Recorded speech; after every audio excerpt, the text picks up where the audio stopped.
नमस्कार, स्वागत है आपका भारत वाणी नेशनल में। मैं आपके साथ वंदना यादव।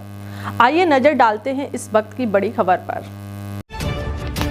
खबर जनपद इटावा से है, जहां अखिलेश यादव ने दिया बड़ा बयान। कन्नौज से चुनाव लड़ने पर बोले कि जब नामांकन होगा तो खुद आपको पता लग जाएगा। हो सकता है कि नॉमिनेशन से पहले आपको जानकारी होगी। सवाल कन्नौज की ऐतिहासिक जीत का है। इंडिया गठबंधन भविष्य बनकर आ रहा है। भाजपा इतिहास बन जाएगी। इतिहास योगी की जसवंत नगर में आने पर कहा कि पता नहीं क्यों आ रहे हैं। विदेशी पत्रकार को भारत छोड़ने के लिए कह दिया गया। उस पर बयान दिया तो जो संस्थाएं हैं वो बीजेपी के लिए काम कर रही हैं। प्रधानमंत्री के बयानों पर चुनाव आयोग ने आपत्ति नहीं की है। बीजेपी के लोगों को मंगलसूत्र नहीं नौकरी मिल जाए तो बड़ी बात है। शरीयत को लागू नहीं होने पर कहा कि बाबा साहब भीमराव अंबेडकर जी का संविधान हमारे लिए संजीवनी है। बीजेपी के लोग जनता को गुमराह करने की वोट के अधिकार को भी छीनना चाहते हैं। अग्निवीर की तरह इन खाकी वालों की भी नौकरी 3 साल की होने जा रही है। ताका तहसील में जनसभा को संबोधित करने आए थे अखिलेश यादव। देखिए, जब नॉमिनेशन होगा तो आपको खुद पता लग जाएगा। नॉमिनेशन होगा तो आपको पता लग जाएगा, और हो सकता है नॉमिनेशन से पहले ही आपकी जानकारी होगी। कन्नौज के लोगों का मानना है कि आपको चुनाव लड़ना चाहिए। देखिए, सवाल कन्नौज का ऐतिहासिक जीत का है। कन्नौज अलग बात है, लेकिन उससे ज्यादा जो जनता ने मन बनाया है, इंडिया गठबंधन भविष्य बन के आ रहा है और भारतीय जनता पार्टी इतिहास बन जाएगी। इस चुनाव में जनता भारतीय जनता पार्टी के खिलाफ मतदान करने जा रही है। एनडीए को पीडीए हराएगा। कल योगी आदित्यनाथ भी जसवंत नगर में रैली करने आ रहे हैं।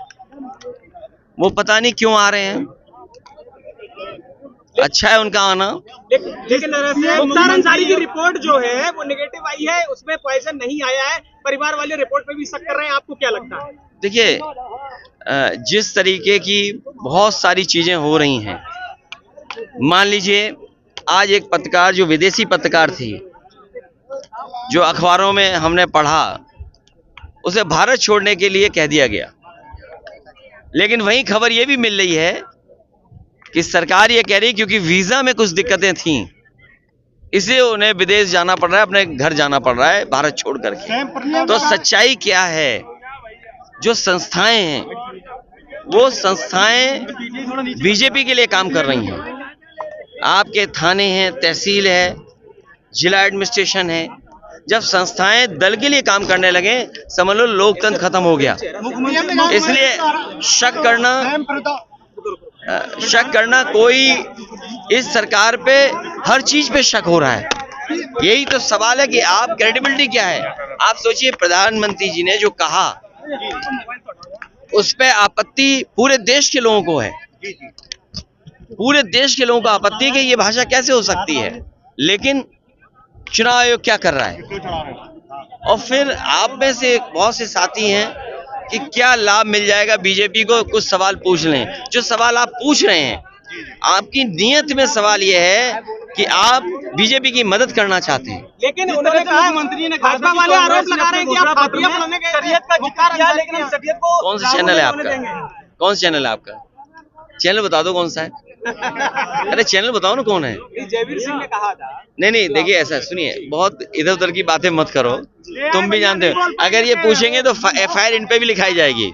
मैं अभी लिख करके एफआईआर दे रहा हूँ, तुम्हारे पे भी एफआईआर हो जाएगी। इसलिए बहुत सारी बातें पूछो। अरे भाई, अरे मंगलसूत्र, तुम्हारी शादी हो रखी है? अरे जो जिनकी शादी हो रखी है, रुक जाओ भाई, जिनकी शादी हो रखी है वो लोग उसके महत्व समझते होंगे।